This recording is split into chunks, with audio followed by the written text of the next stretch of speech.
प्रजापति महर्षि कश्यप की कई पत्नियां थीं, उनमें से एक नाम दनु था। दनु की संतान दानव कहलाए। उसी दनु के बड़े पुत्र का नाम दंभ था।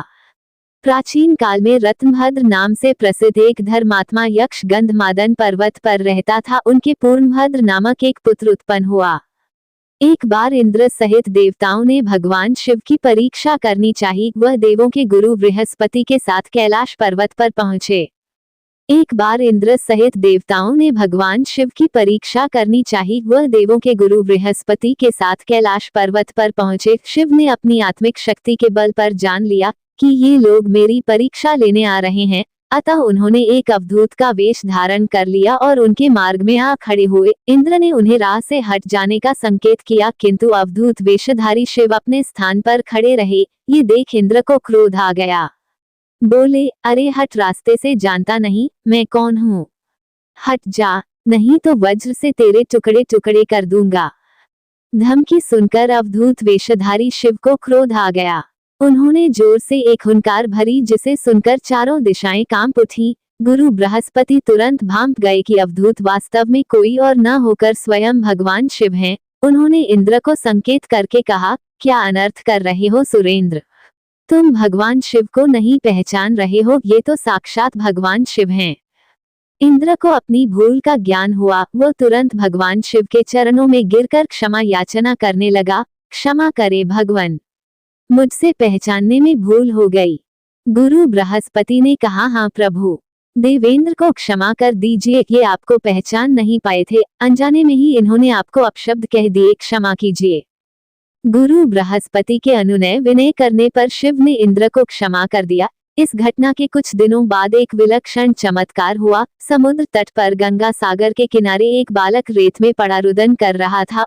उसके गले से इतना प्रलयनकारी रुदन फूट रहा था कि उससे चारों दिशाएं कांपने लगी। देव, दानव, दैत्य सब घबरा गए। वायु थमसी गई। घबराए हुए देवता इंद्र सहित पितामह ब्रह्मा के पास पहुंचे और उनसे कहा, पितामह, सागर संगम पर एक अद्भुत बालक रेत में पड़ा रो रहा है। वह इतनी जोर जोर से रुदन कर रहा है कि देवों में भय छा गया है। कृपया चलकर इस संकट को दूर कीजिए। पितामह ब्रह्मा इंद्रादि देवताओं के साथ सागर संगम पहुंचे। पितामह के पहुंचते ही सागर अपने स्थान से निकला। उसने इंद्र सहित पितामह की वंदना की। ब्रह्मा ने सागर से पूछा, जल में रेत पर पड़ा यह बालक कौन है? इसके रुदन को सुनकर समस्त संसार त्रस्त हो रहा है। सागर ने कहा, मैं नहीं जानता भगवान। एक दिन एक विलक्षण तेज लहरों में आ गया था, उसी से इस बालक की उत्पत्ति हुई है। ये कहकर सागर ने बालक को गोद में उठाया और ब्रह्मा की गोद में दे दिया। ब्रह्मा की गोद में आते ही बालक ने रोना बंद कर दिया और कुछ ही देर में अचानक बालक की बाहें आगे बढ़ी। उसकी दोनों बाहों ने ब्रह्मा का गला पकड़ लिया। ये देख अन्य देवता स्तंभित हो उठे। ब्रह्मा ने अपना गला छुड़ाने का प्रयास किया, किंतु बालक के हाथों की पकड़ और मजबूत हो गई। फिर अचानक बालक ने उनका गला छोड़ दिया और मुस्कुराने लगा। ब्रह्मा अपना गला सहलाते हुए बोले, इस बालक का नाम क्या है सागर? सागर बोला, अभी इसका नामकरण नहीं हुआ है। पितामह, आप ही इसका कोई नाम रख दीजिए।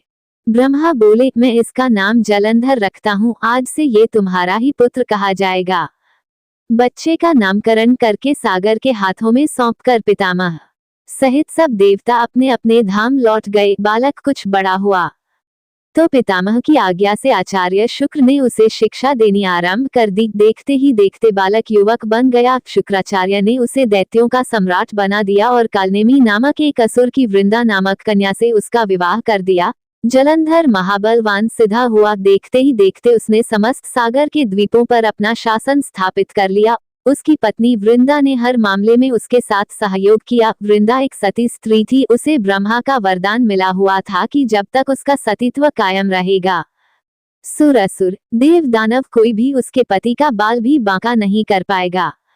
एक दिन आचार्य शुक्र जलंधर की राजसभा में पधारे। जलंधर ने आचार्य की चरण वंदना की और उन्हें ऊंचे आसन पर बैठाकर पूछा, आचार्य, हमारे यहाँ एक राहु नामक वीर है, मैं जानना चाहता हूँ कि उसका सिर क्यों कटा हुआ है।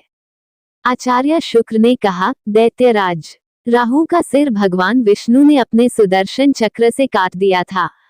जलंधर बोला, मगर क्यों आचार्य? राहु ने ऐसा क्या कसूर कर दिया था? उत्तर में शुक्राचार्य ने उसे सागर मंथन की समस्त कथा सुनाकर कहा, उसका अपराध ये था कि उसने देवताओं की पंक्ति में बैठकर धोखे से अमृत पान कर लिया था। जलंधर बोला, तो इसमें क्या अपराध हो गया आचार्य? आखिर अमृत निकला भी तो दैत्यों और देवताओं के सम्मिलित प्रयास से ही था, फिर अकेले देवता ही उस अमृत को पी जाने के अधिकारी कैसे बन गए? आचार्य बोले, इसमें भी विष्णु की छल नीति थी दैत्यराज। समुद्र से निकले समस्त रत्न देवराज इंद्र ले गए थे। ये सुनकर जलंधर क्रोधित होकर बोला, मैं ऐसा हरगिज नहीं होने दूंगा। मेरे पिता के रत्नों का अधिकारी इंद्र नहीं, मैं स्वयं हूँ। देवताओं को सागर के रत्न लौटाने ही पड़ेंगे। उसके बाद शुक्राचार्य तो वापस अपने स्थान पर चले गए और जलंधर ने घसमर नामक दैत्य को बुलाकर इंद्रपुरी रवाना कर दिया ताकि वह इंद्र को ये संदेश दे आए कि सागर मंथन से प्राप्त सारे रत्नों को उसे सौंप दे। घसमर इंद्रपुरी पहुंचा। उसने इंद्र से कहा, देवराज, मैं दैत्यराज जलंधर का एक संदेश लेकर उपस्थित हुआ हूँ। दैत्यराज ने कहा है कि सागर मंथन के दौरान उसके पिता के जो रत्न आपने हथिया लिए थे उन्हें तुरंत लौटा दे। इंद्र ने आश्चर्य से कहा, रत्न?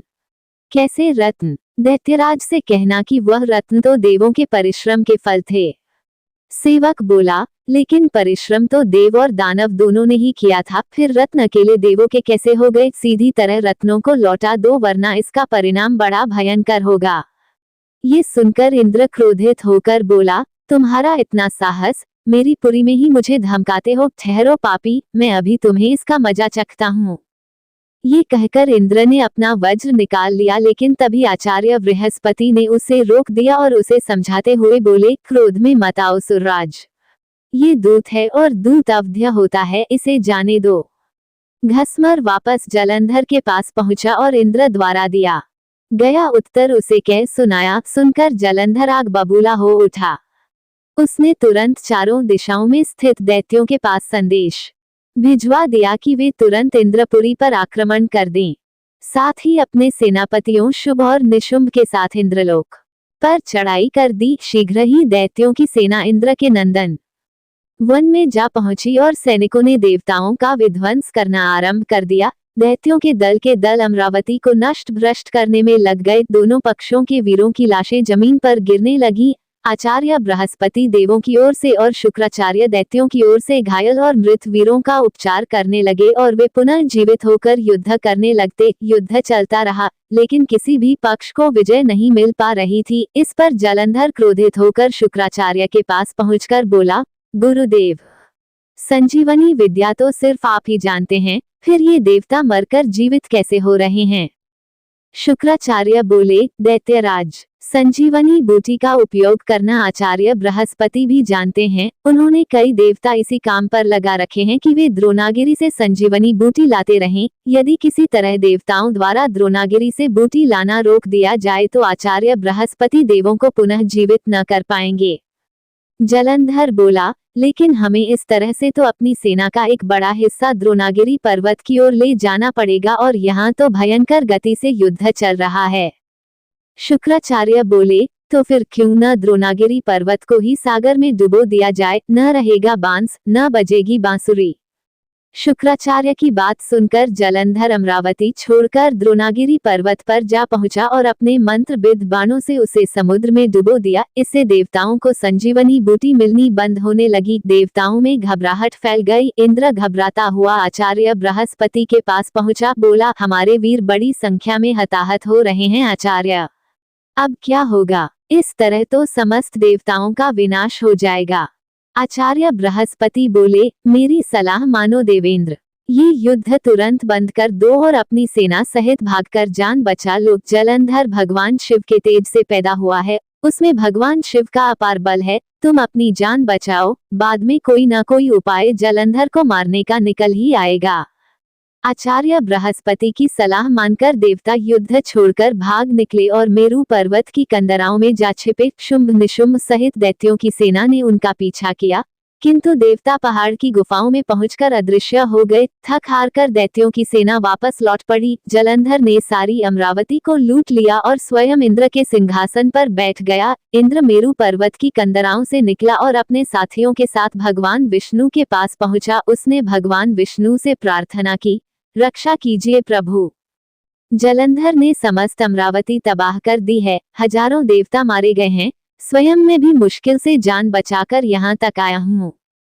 विष्णु ने इंद्र को आश्वासन देते हुए कहा, घबराओ मत सुरराज, मैं स्वयं तुम्हारी सहायता को चलता हूँ। जलंधर अब ज्यादा दिनों तक नहीं बच सकेगा।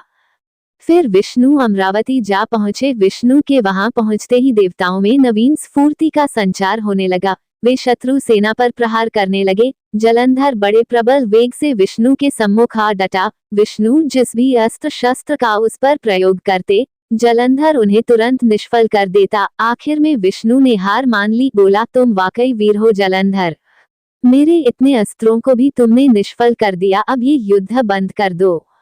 जलंधर बोला, ये युद्ध अब एक ही शर्त पर बंद हो सकता है देव, यदि आप मेरी बहन लक्ष्मी सहित मेरे द्वीपों पर मेरा आतिथ्य स्वीकार करें। विष्णु ने जलंधर की शर्त स्वीकार कर ली। जलंधर के आदेश पर युद्ध बंद हो गया। भगवान विष्णु लक्ष्मी सहित सागर द्वीपों पर पहुंचे। जलंधर अमरावती की सारी संपदा को अपनी राजधानी ले आया और बड़े प्रेम से भगवान विष्णु की आतिथ्य सेवा करने लगा। एक दिन देवर्षि नारद उनकी सभा में पधारे। जलंधर ने उनका स्वागत सत्कार किया। नारद जी बोले, दैत्यराज, इस समय समस्त ऐश्वर्य तुम्हें उपलब्ध हैं, किंतु एक चीज की कमी है। जलंधर बोला, कमी? किस चीज की कमी है देवर्षि? सब कुछ तो मेरे पास मौजूद है। नारद बोले, एक ऐसी सुंदरी की कमी है जो सुंदर होते हुए भी सर्वगुण संपन्न हो। हालांकि तुम्हारी पत्नी वृंदा स्वयं भी बहुत सुंदर है, किंतु शिव की पत्नी पार्वती की बात ही कुछ और है। जलंधर बोला, यदि ऐसा है तो देवर्षि मैं पार्वती को जरूर अपनी पत्नी बनाऊंगा। मैं आज ही अपनी सेना को कैलाश पर चढ़ाई करने का आदेश देता हूँ।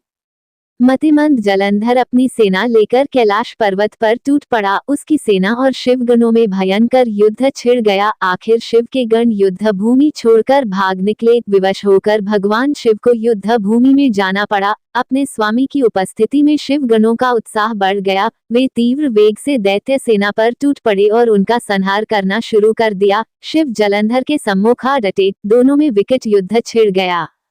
दूसरी ओर भगवान विष्णु अपनी कुछ और ही माया रच रहे थे। जलंधर की पत्नी वृंदा एक महान पतिव्रता नारी थी। विष्णु ने जलंधर का वेश धारण किया और उसके शयनागार में जा पहुंचे। उन्होंने वृंदा का आलिंगन किया, लेकिन वृंदा को यह आभास हो गया कि उसके पति का वेशधारी यह व्यक्ति उसका पति नहीं है। अतः कड़क कर बोली, कौन है तू? विष्णु अपने वास्तविक रूप में प्रकट हुए और हंसते हुए बोले, मुझे बहुत खेद है वृंदा, लेकिन ऐसा करना आवश्यक हो गया था। तेरा पति तेरे ही कारण अजेय था। अब उसे मारने में भगवान शिव को कोई परेशानी नहीं होगी। वृंदा रोते हुए बोली, आपने मेरे साथ ऐसा विश्वासघात क्यों किया प्रभु? मेरे पति ने तो आपके आतिथ्य सत्कार में भी कोई कमी नहीं छोड़ी थी। भगवान विष्णु ने उसे आशीर्वाद देते हुए कहा, तुम वास्तव में ही एक पूज्य नारी हो वृंदा, लेकिन हर आत्ताई का एक न एक दिन अंत होता ही है। तुम्हारे पति के पापों का घड़ा भर चुका है, उसका अंत समय निकट आ पहुंचा है। मैं तुम्हें वरदान देता हूं कि आज से सारे संसार में तुम पूजी जाओगी। स्त्रियां तुम्हारी पूजा किया करेंगी। पश्चाताप की अग्नि में जलती हुई वृंदा अग्नि में कूद पड़ी और देखते ही देखते भस्म हो गई। उसके शरीर का तेज निकलकर पार्वती के शरीर में प्रविष्ट हो गया। देवताओं ने पुष्प वर्षा की। वृंदा के अग्नि में भस्म होते ही जलंधर का तेज घट गया। भगवान शिव ने अपने त्रिशूल से उसका मस्तिष्क काट दिया। जलंधर के मरते ही उसका वह तेज, जिससे वह आज तक अजेय था, शिव के शरीर में प्रविष्ट हो गया। दैत्य सेना घबराकर भाग निकली। देवताओं ने शिव की जय जयकार की। इंद्र ने पुनः अपना सिंहासन प्राप्त कर लिया और कुछ काल बाद सर्वत्र अमन चैन व्याप्त हो गया।